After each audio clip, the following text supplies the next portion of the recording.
Welcome to the Educational Leadership Podcast, the podcast where education meets innovation and leaders like you transform schools into thriving communities. Join us as we guide you through the ever-evolving world of educational leadership, from strategies that inspire your staff to insights that shape your students' futures. We're here to sharpen your skills, amplify your talents, and ignite your impact.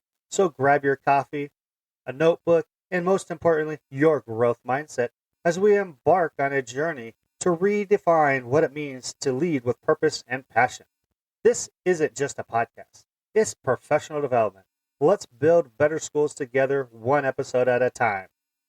Now, here's your host, Principal JL.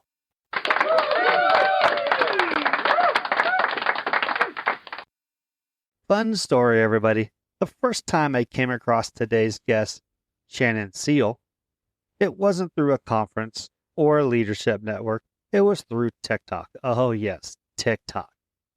We have been friends on TikTok for a while, and then I stumbled across one of her posts where she was pondering which college football team was going to dictate her mood for the next 4 months, and I just started rolling with laughter. From there, I started following her live TikToks, and I quickly realized this is someone that brings authenticity, energy, and real talk to the work of educational leaders everywhere. So I reached out to her and I said, I've got to have you on the show. And here we are. Now, a little bit about Shannon. She's starting her 21st year in education, a journey that spans from teaching high school social studies and grading AP exams to becoming the principal of Odom Elementary School. She's got a Bachelor of Arts in Political Science from Baylor University and a Master's of Education from Sam Houston State. She loves music, ministry, and making a difference in her community. You're going to love her perspective on leadership. Now let's get to the conversation with Shannon Seale.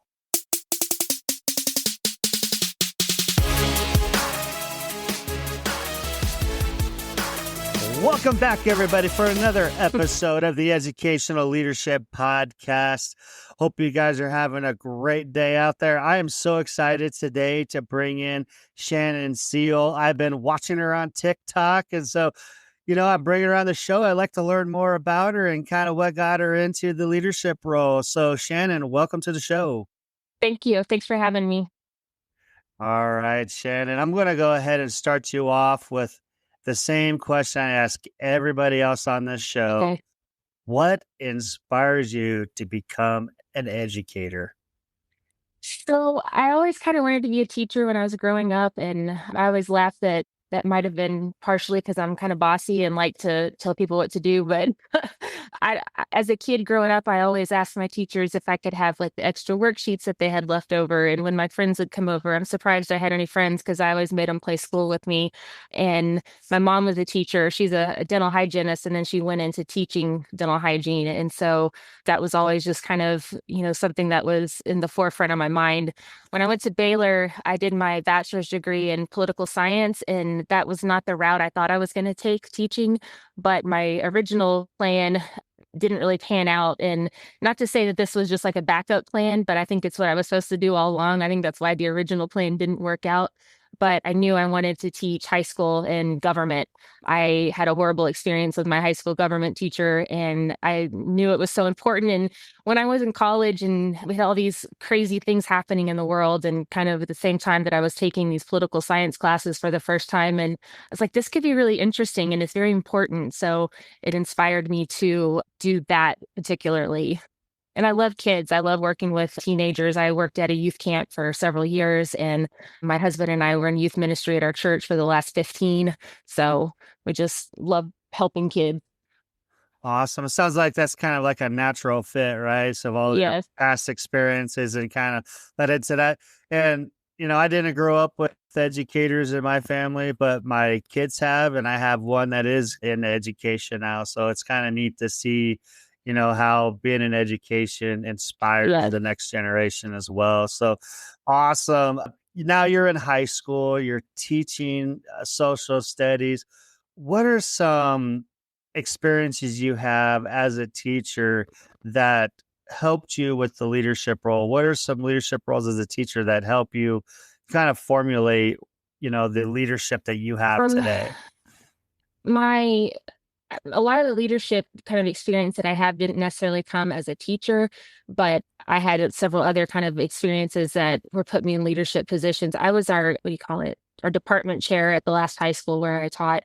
And I did have opportunity at the high school before that to do some curriculum writing. So I was able to kind of get into some of those things. But a lot of the experiences I had there, I think really helped kind of shape what I do and who I am as a leader.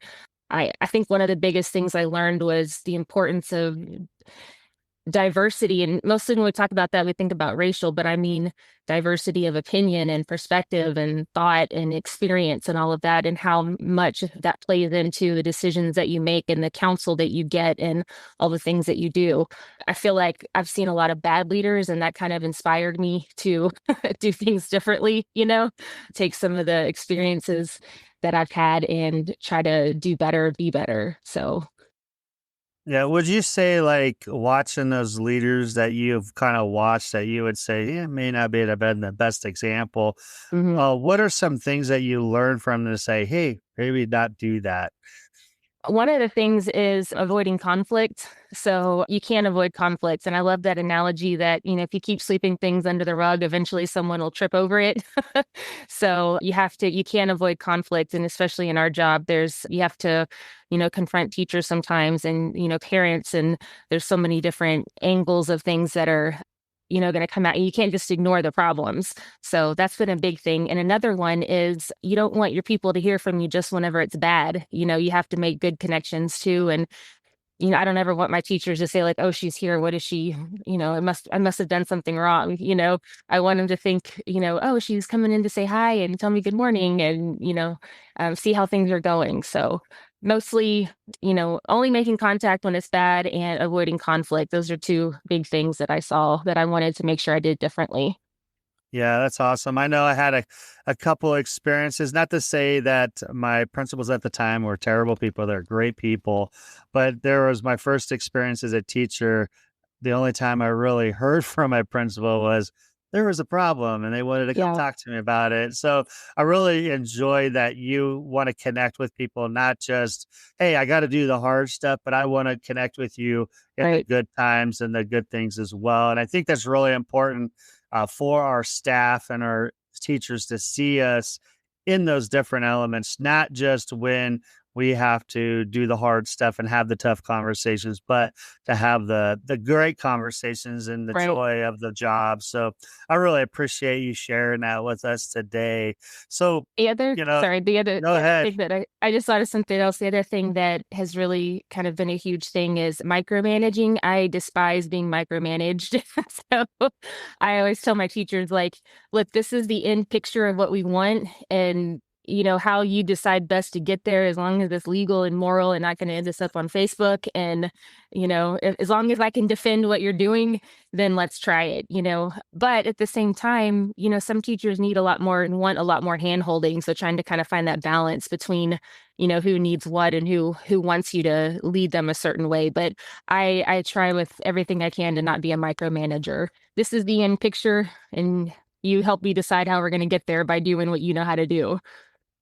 Yeah, I love that just because, as educational leaders, we, we have a lot of different teachers at a lot of different levels. Like we have some master teachers, some teachers that are at the beginning, but at the same time, you don't want to hold their hand. You want to give them some, you know, I would say not leeway, but just, some ownership in their Yeah, classroom and how they do things.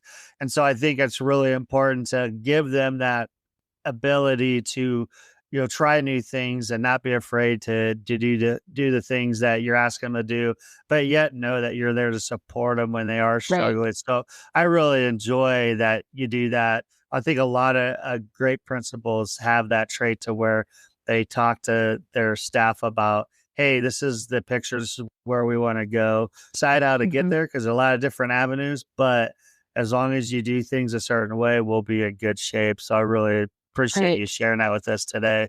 So, Thank you. Shannon, you've been teaching for a while, teaching the high school kids, and Now you're in administration. Kind of what inspired you to become an administrator? Can you kind of take us in to that first position as a leader in education? So the first opportunity I had was at our high school in our district to be the interim assistant principal. The principal at the time had gotten his superintendent certification and was hired at a local district to be the superintendent. And so the assistant principal there became the principal, and then that wasn't even on my radar. I was actually our district curriculum specialist at the time, and so I'm working in curriculum. I've gotten my certification, but I'm you know supporting teachers all over the district in different grade levels and working in all different kinds of capacities. And our superintendent calls me in, and it didn't even hit me until about 30 minutes before what she was going to tell me she wanted me to do. And so I was the interim assistant principal there for about 3 months. And then the opportunity opened up to become the assistant principal at our elementary campus. And I was a little terrified because I was taught seniors and it's a pre-K to second campus, but it's been probably the neatest thing I think I've ever done. Last year, we had a meeting at the end of the year, kind of reflecting on the first full year as principal. And she said, "What's a big takeaway?" And I keep saying that it's the hardest thing I've ever just completely loved to do. So, and what inspired me to make the move as a teacher, I had great relationships and great systems and things that I had with my classes, and it was such a small group, and I realized what a bigger influence and I could have as an administrator, and not just help students, but help the systems that were in place and that needed to be improved. There's a lot of problems in education, and it all. I always tell our campus that we're the most important one in the district, so it all trickles up from here. So if we don't get it right, no pressure, but Yeah. and they're going to be on the bad trajectory for the rest of their lives. So No, I really appreciate that insight. You're going from like a high school level experience into the elementary side mhm. as an assistant principal, but then you're now also a building principal today. So can you kind of take us to the differences? Like, hey, I was at the high school level. I did this 3-month assistant principal interim position. Then I got the assistant principal at the elementary. How is the biggest challenge that you had to go from a high school into an elementary? Because I'm not an elementary person. I stay Yeah, secondary. I'm a little not saying I couldn't do it, but I just know it's a different world down there in the yeah. elementary. How was that, transition from the high school down into the elementary for you? It's been a huge learning curve. One of the biggest things that I've had to learn is how to talk to people differently. And this has been a big part of my, professional growth and all that. But dealing with parents who in a lot of times have kids in school for the first time, so they're just learning on how to be parents with school age kids. And we have kids that are coming into pre-K and kindergarten that are just learning how to be students for the first time, whereas at a high school you have kids that have been in school for many years. And so the transition on especially how to address and approach and deal with issues and talk to students and parents has been one of the biggest lessons that I've learned. But it's important because I'm having those same conversations with teachers now. So I feel like that was a good lesson for me to learn because now I'm passing it on to to some other people. So, but it's very different. The kids are very different, and of course, but they still need to some degree, the same thing. They need consistency. They need someone who loves them and that is firm, that believes in them, but also has grace, but also make sure they know that there's consequences to their actions and all the things. That's all, bubbled in there together. So a lot of it's the same. They need the same things. It just looks a little bit different. Yeah, it does. I know you're just going from bigger kids to smaller kids, really. Yeah. And for me, and I have a daughter that's a fifth grade teacher. I'm in the Kansas City area, and yeah, I mean we've talked through some situations, some scenarios, and some things can apply from a secondary and down in the elementary, but it is a little bit different world. I look at the elementary teachers of kind of like the jack of all trades and the Yes. master of none. So we're kind of got content specialists up in the secondary area as well. So with that, you've been a principal there for the last few years. What are some important things you've learned in the leadership role that maybe, you weren't quite like, wow, I didn't really realize that that was something I would, need to do or know, or, maybe you wasn't prepared for that part. What are some things like, or some stories you have that can attest to those things?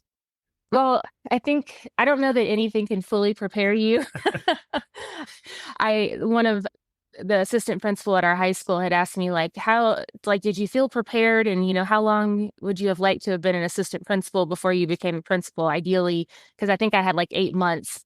And I said, I don't know that anything can really fully prepare you because there are so many things that I didn't even know were things until I switched desks, switched offices. And so one of the biggest things I think that's important is, or that I learned, is that I have to be teachable and that I have to listen to other people. And I feel like that was an advantage coming from high school to elementary, is because I tell them all the time, I'm like, I've never taught second grade reading and you have for 15 years. So here's the issue that we need to address. What is your opinion on how we can best, tackle this problem? And getting all those different perspectives has been very important. I think another thing that has been like culture shock is just the amount of time that everything takes. And there's so many different things. There's so many different things. You will never, ever have time to do everything. And so finding out what the most important things are, what the priorities are, and focusing your time, your limited, scarce time on those, major priorities is something that I think was kind of the biggest learning. All right. So you kind of talk about a lot of different things you weren't like, it's more like, hey, you're talking about prioritize. You have this over here, this over here. How do you have like a systematic way to prioritize things? Or like for me, I do lists. I put things on a Google Calendar so I don't forget. I'll print off emails and I will put them in a certain location on my desk. So, and I'll go down the stack of emails to make sure I hit them all, because I know that if I don't do that, I'm going to lose it and I'm not going to get to it. So do you have any strategies or ways you kind of figure out what's important based off of the priority and what's you need to get to? How do you do that? Well, one of the things I keep in mind is something my mentor told me the end of last year. She retired and I cried buckets of tears. But before she left, she told me, just remember your two number one priorities are safety and instruction.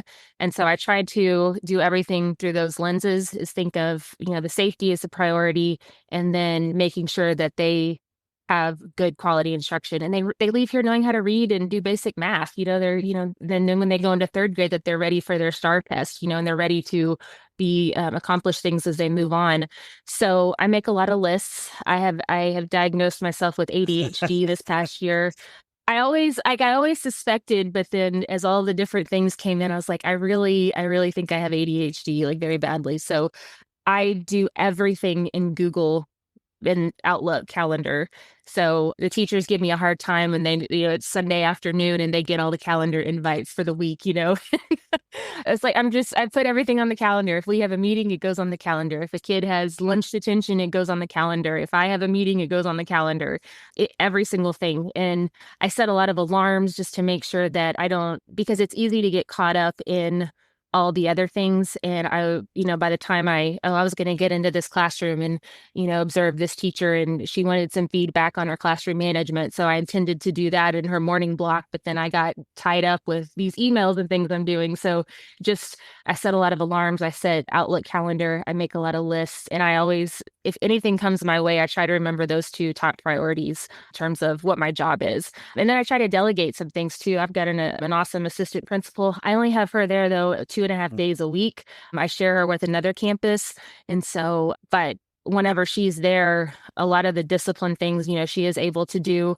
And I am able to focus more on those things that I really need to be doing. So I don't know if that's a great answer, but that's kind of how I keep it straight in my mind. I'm still learning. I'm still trying to figure out all the systems. No, I think you So you hit on some great things there, utilizing some technology there to kind of keep your day squared up. I know for me, I have to put down my meetings and the different things that pop up. And one thing that I've done differently this year is I'll block out time for my walkthroughs. And that's something that I mhm. always struggled with getting to, because I always get derailed with something. So what I did is I just started going, and we're in a block schedule at the high school where I'm at. So I will go, okay, this is the block that I'm going to dedicate towards walkthroughs. And Yeah. so I have my little cards with my teachers and their schedules on it. And so I'll pick 3 for the day, and I'll, do it during that time. And then I'll write up their little walkthrough, and then I'm done. And I try to do that about 3 times a week. Out of the 5 days, I try to get 3 of those, dedicated times into the classroom. And so far I've hit everybody up to this point, and it's worked out well. And so I really appreciate you sharing kind of those different ways and how you keep yourself organized, because I think that's important.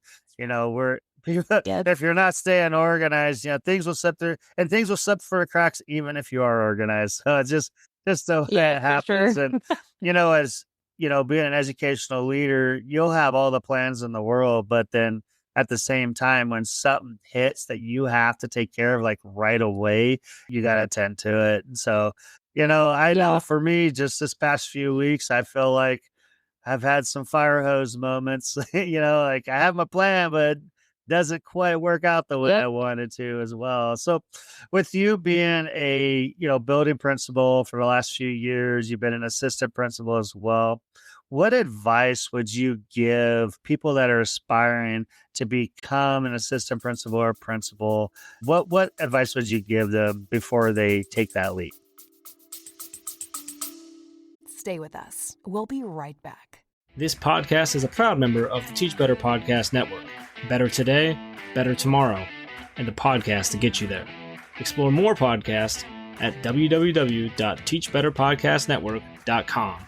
Now let's get back to the episode.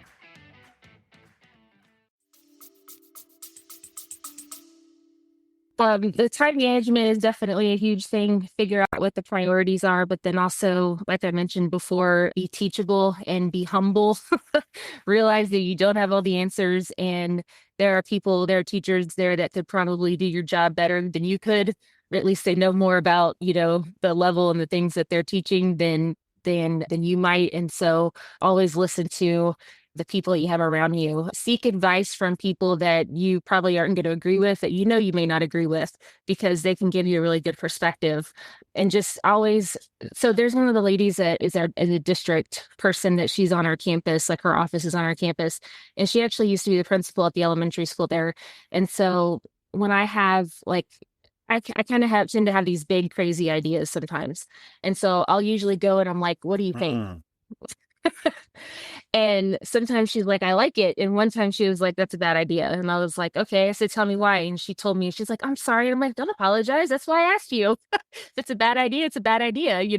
So it's like you have the experience that I don't. So if it's a bad idea, you know why. Just being willing to do that. I know a lot of people are, I'm in charge now, and I'm, very proud. And I think that humility part, and knowing that you don't have all the answers and you couldn't do it without all the people that are helping you, and just figuring out what the priority is, because all the pieces are important. Like I was spending one weekend, I was working on something, I think it was Grandparents' Day. And my husband's like, you spent a lot of time working on that. And I said, I know, but it's important too, because, when we're at school, like I got to make sure that, that these things are taken care of. But, things like grandparents coming in and being happy with us is also important. It's all important. And so just being able to prioritize, but really listening, being teachable, being coachable, being able to take criticism, even from your teachers sometimes. Mhm. So I've had him come in and say, hey, can I ask you about something, or can I tell you something? And I'm like, sure. And this would really be better if we did it this way, or I think if you did it this way. And sometimes there's a reason why it's done a certain way, and we have that conversation and we work it out. And then sometimes I'm like, I didn't know that. That's a great point. Thank you. I can make that change. So just being willing to kind of roll with it. I don't know how else to say it. Yeah, no. You know what? Yeah, no, I really love everything you say there. I love the being teachable and coachable.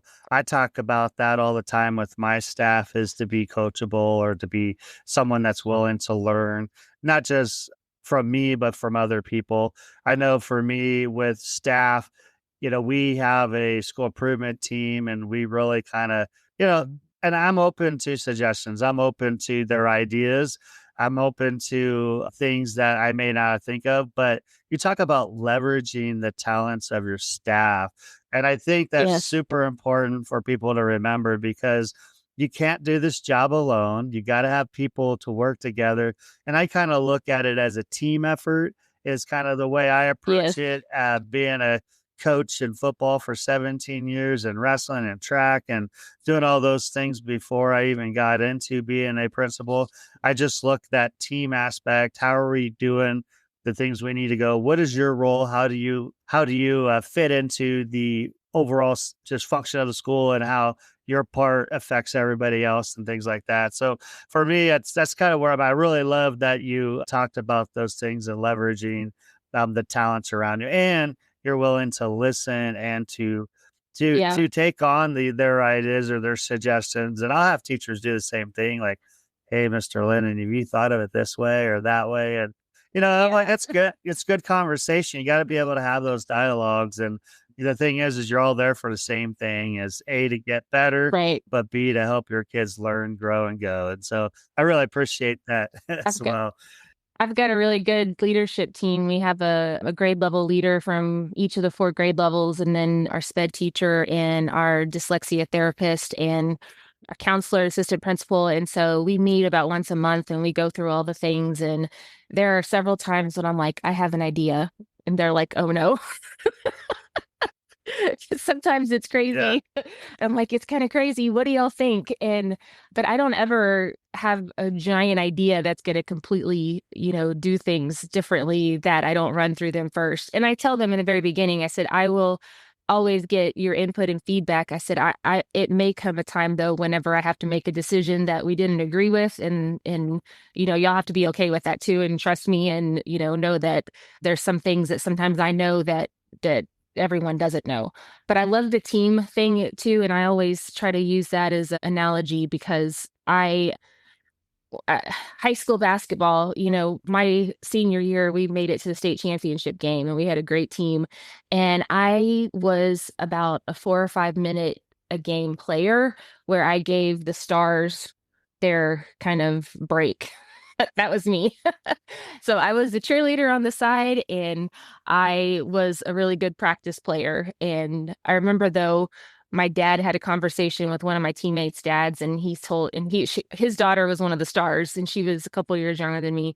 And he said, Katie said that she would rather play in the game against some of these opponents than in practice because Shannon kind of gives her a hard time.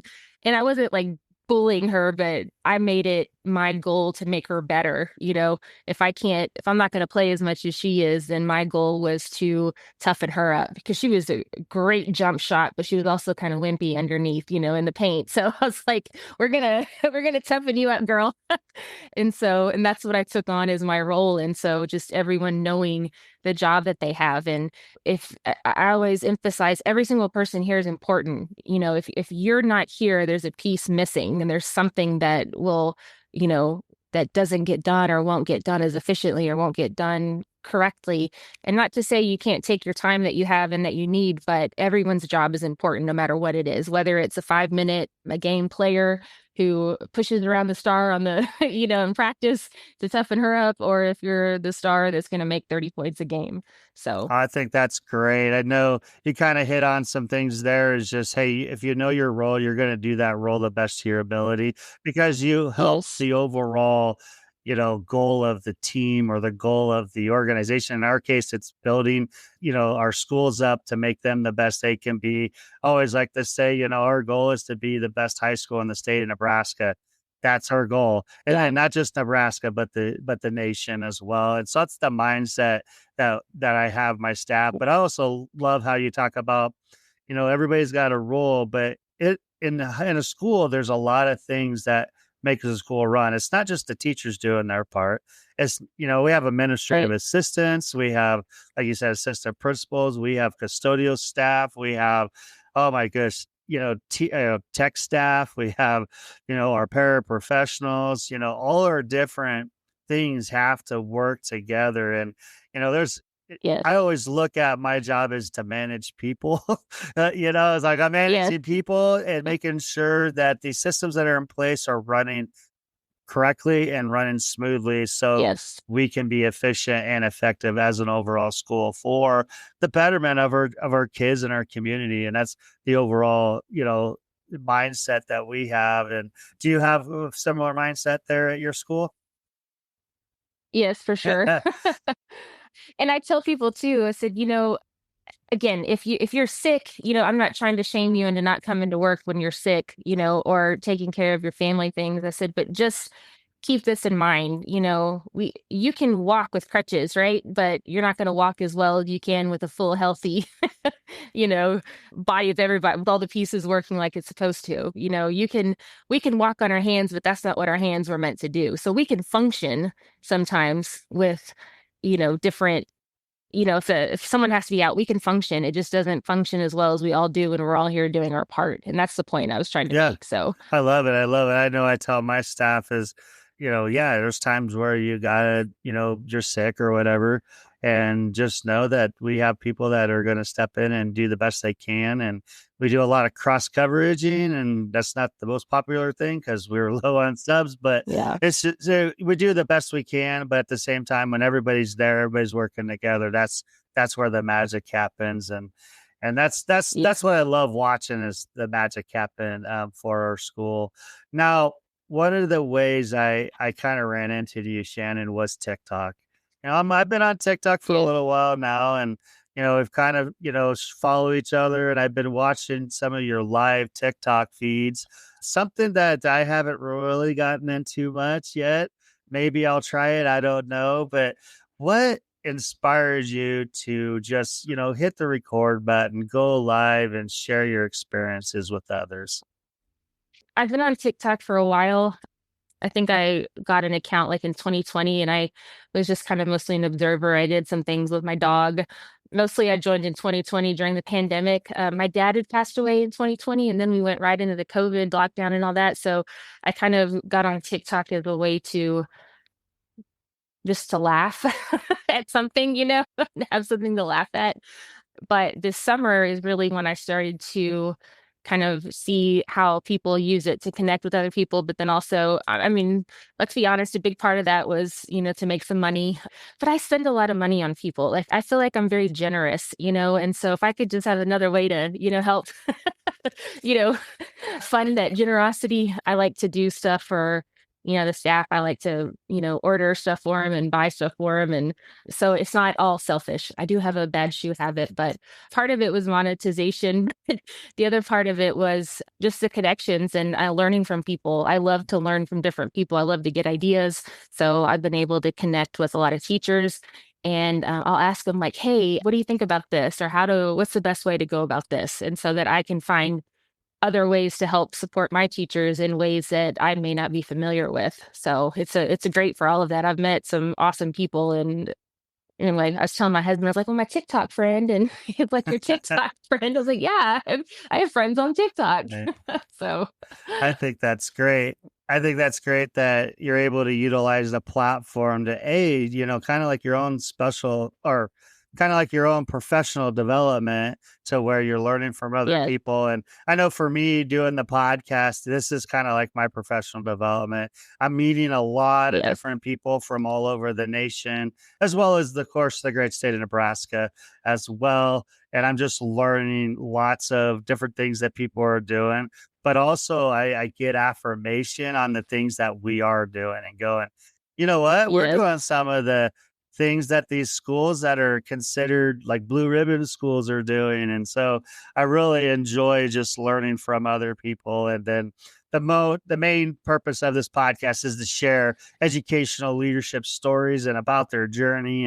And hopefully this will help somebody that is listening to this podcast because they can relate to some of your yeah. journey as you go through your journey in education. So I really appreciate that. Well, I kind of had another thought as this kind of evolved, what I'm doing with it is kind of humanizing the physician a little bit, because we get a bad rap, I know, and from all sides, whether it's politicians or whether it's parents or whether it's whatever, it's like we're always the villain, it seems like. And so it's like, hey, we're just normal people and we love kids and these are funny things that happen. And so trying to, kind of do that too is something that it's the purpose of it's kind of evolved, but that's something I try to do now Yeah, too. I love that as well because people don't realize, yeah, we may be in these positions and we may be, the face of this school building, but we are people. We have feelings. We have good days and we have bad days, but at the same time, we're just doing the best we can and helping kids and helping our staff do the best they can. And, there's no, in my Yeah. opinion, like you said, people will hear all the negatives. And one of the things that we're doing was we're trying to push out as much positive content, all the great things we're doing within the school. So when we Yeah. have those like little negative stories come out, people can see all the positive stuff that line up with that maybe one negative thing. So we could go, you know what? This one negative thing isn't what we're about, but if you look at all these other things as well. Right. So we're kind of, sharing our narrative, we're sharing our story, we're making sure that people know what we're about. So they see those negative things. It's just a blip in the radar and then we're off and running. So do you guys do some Yeah. similar things at your school, like just putting out positive messaging and showing all the great things? Stay with us. We'll be right back. Hey there, amazing educational leaders. If you're finding value in this podcast, learning new insights, getting inspired, or just nodding along thinking, yep, I needed that, then why keep it to yourself? Share this podcast with a colleague, a fellow school leader, or a teacher that is inspiring into leadership. Send them a link, post about it, or just casually drop, hey, you need this in your life the next time you see them. Let's grow this community of game-changing educators together because great leadership isn't a solo act, it's a movement. Now, back to the show. Yes, one of the things that we do is the high school clubs and sports teams will come over several mornings during the month and help get kids out of the car. And so we always make a little video compilation of that and take pictures, and we'll post their picture and say thank you, FFA or FFA officers, they were there yesterday for helping our littlest owls, this week. And because our school is very small, like we have a small district, I think there's a little almost 800 kids in the whole district. That's 4 campuses, so pre-K to 12. So there's a lot of families that span all the campuses, and so there's a lot of just trying to put out all the great things that we are doing. We also manage our own social media, so that's hard, with all the other things, but I do see the value in doing that and the positive messaging. I forget what it was called, so this wasn't an original thought, but I read it was talking about school using social media for your school, and he said, if you don't tell your story, someone else will. And so I thought that was really genius in trying to, fill that positive side. So whenever you have the negative, it's not quite so bad. It doesn't drain the bank entirely. So Yeah, you bet. There's quite a few educators that I know that have said that same statement where you want to control your narrative, put out the positive things. yeah. I could think of Joe Sanfilippo as one of them. He's the one that I kind of think of right away because I read his book Hacking Leadership, and when I was a young principal, well, young but younger, I guess, at this time, my first few years into the principalship, just trying to learn and grow from that. So I really appreciate that insight.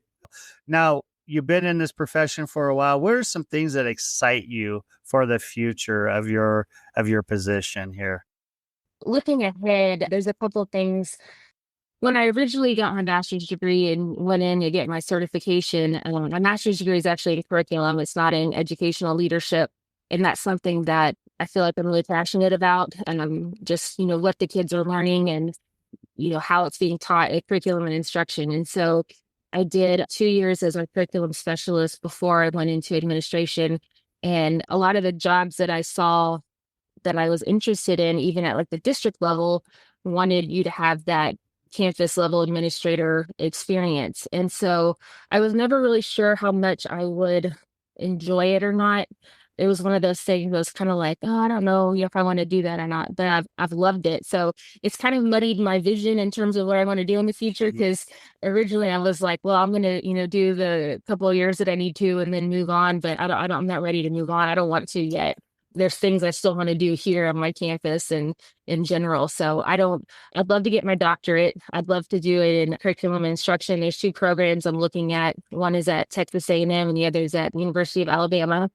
And so I would love to do that. And then eventually, I don't know when, I'm not going to be able to retire for like another 20 or 25 years. So I've got time eventually move into like maybe district curriculum. So that's kind of what I hope to be doing in the future. Awesome. I really like that. I really look forward to just following your path and your journey through watching you on TikTok and all those things as well. And, encourage you to go get that doctorate, because that will definitely help you down the road as well when it comes to just, trying to reach your next step in your goals for aspirations personally and professionally as well. Shannon, we've been talking a lot today and we're starting to wind down here. If listeners here want to know more about you or connect with you, how can they do that? So I started an Instagram that goes with the TikTok. So both of those are at Mrs.Seale. So that's pretty simple. And then they could always email me. It's shanny.seale@gmail.com. So those are probably the easiest ways on the social media or just by email. Those are probably the easiest ways to get a hold of me. Awesome. And I'm going to go ahead and put that down in the show notes to make it real easy for people to get in touch with you so they can learn more about the things that you are doing. Really appreciate your time today. But before we go, I troll you a little bit about college football. I know what I was going to say. I know what you're about to say. I troll you a little bit just because I like it's just fun. I think what inspired me to start trolling you really was when you put out the TikTok about what team, I believe it's what team's going to set my mood for the weekend, or what college team is going to make me happy or sad. Affect my mood for the next month. So that's where I'm like, well, she might like college football, so I'm going to see what's up with that.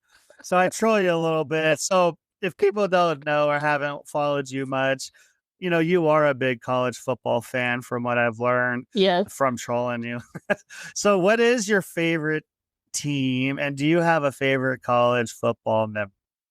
The Baylor Bears are definitely my team. I went to Baylor, and I was a student at Baylor during what was arguably the worst 4 years in Baylor football history. And there have been many, but it was pretty bad when I was there. But I've always been a big fan. And I gotta go back just a tiny bit and give a shout out to my dad. He did pass away 5 years ago, but he's the one that got me interested in football. We used to have one television and he loved watching football. And so it was either watch football with him or do nothing on Saturday. So I asked him all the questions and he taught me all about it. And so I remember actually, this just kind of came to mind. I have several favorite memories, but we were playing, because Nebraska used to be in the Big 12. When I was in college, Nebraska was a Big 12 team. And we were playing Nebraska I don't remember if it was like a parents' weekend or what, but my parents were there and it started pouring rain. And my mom got up to run out, to go take shelter. And me and dad are just standing there like, what are you doing? You're like, it's raining. It's like, well, yeah, it's just water. Like, where are you going? Sit down, woman. And so they eventually had to do like a lightning delay or whatever. But that was funny, just playing a team and standing out in the rain with my dad, because we lost horribly. Just Nebraska always beat us really badly. But in 2004, after I graduated, I went to the Texas A&M Baylor game in Waco, and we hadn't beaten Texas A&M in 20 years or something ridiculous. And we won in double overtime. They went for a 2-point conversion, and I was like, "Oh, crazy!" And they got it, and it was insane. And let's see what else. And then probably in 21, we won the Big 12 championship and then went to the Sugar Bowl. My mom and I went to the Sugar Bowl. This is hilarious. My husband is an Alabama fan, which makes him by default a little annoying in that way. But he does not like going to games. He would rather sit and watch from the recliner. He's like, why would I go to the stadium when I could sit in the recliner and watch? And I was like, but I want to be a part of the the craziness, and I want to help yell on third down, and I want to storm the field. I've never stormed the field, but I want to be a part of all of that. And so we went to Alabama for Christmas. We always go and visit his family. And then on the way home, he dropped me off in New Orleans, and I met my mom there. And he kept driving, and I went to the Sugar Bowl. So we always laugh about how he dropped me off in New Orleans for the Sugar Bowl and kept driving. So it's a little backwards in that way, but we won that game and it was amazing. So every year, me and my mom go to a game now, and we always try to pick one of the home games. And if there's a bowl game in Texas, usually we'll go. So I have a lot of great memories, but still mad at Coach Rule a little bit, but that's okay. All right. We'll take him for now. Yeah, he's a No, good guy. I really enjoy having him, to be honest with you. When he got hired, I was like, what are we doing? I had no clue. I didn't really, I researched him like, okay, maybe Temple, Baylor. Apparently he wasn't Yeah, very good in the NFL. So what's going to be different here? And I'll be what, the more I learned about him, the more he's interacted with our fan base, because he's somebody that's actually gone out and really just got to know Nebraska as a state. That yeah, means a lot of people. And I think, he, for what we can tell, he really likes it here. He does the podcast yeah, now. And, in Nebraska, we have resources that people don't realize we have. But at the same time, I think this is going to be a fun year. It's just, we stubbed our toe a little bit against Michigan. I was at that game, which was a lot of oh, fun. fun. The Hail Mary was caught in the end zone that we were sitting in. So that was fun to be a part of. But we lost that game up front. We didn't. That was just our Yeah, O and D line just couldn't get the push or get the holes opened up like we needed to. And with Raiola getting sacked 7 times but still throwing for 300 yards, pretty impressive. And still having like a 74% completion rate. Just like, yeah, we're not as bad as you think we are. It's just we got to make sure our line play gets better, and then we'll have a shot in some of these bigger games. So down the road, yeah, hopefully it will come to fruition to where Nebraska's getting those double-digit wins again, like we haven't seen since probably 2012. Maybe 2011, something like yeah, when Bull Pelini was our coach, was the last time we've had a double yeah. digits win. And we were still in the Big 12 at that time. So, Yes. hey, Shannon, it was great to have you on the show today. I Thank you. appreciate you. Do you have anything you'd like to say before we go? I can't think of anything else. I think I've kind of blurted out all my thoughts. So Yeah, that's right. Well, I appreciate you being on the show. Have a great day. thank you. Bye. What a fantastic conversation with Principal Shannon Seale. I love hearing about her journey from teaching social studies to leading Odom Elementary. Shannon reminds us that great leadership is built on relationships, reflection, and staying true to who you are. If you enjoyed this episode, make sure to follow and subscribe to this podcast so you don't miss any more inspiring episodes from school leaders like this one. Until next time, remember to always be curious and 1% better.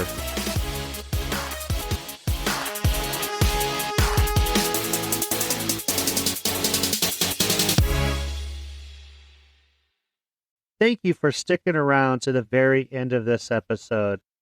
I hope this podcast brings value to you as an educational leader. I would invite you to share this podcast with other educational leaders, or maybe that inspiring teacher who would like to be an educational leader someday. I would also invite you to subscribe and to follow this podcast so you can get the most recent updated episodes when they drop. I would also love it if you leave a review and rate this podcast 5 stars, because that would make this podcast more discoverable to other educators like yourself. You can also follow me on TikTok, YouTube, Instagram, Facebook, X, Threads, and Substack. All you need to do is look for Principal JO, and boom, there I am. This is where we can continue the conversations from the episodes that you have enjoyed. I am so thankful for you guys for listening. Until next time, always be 1% better.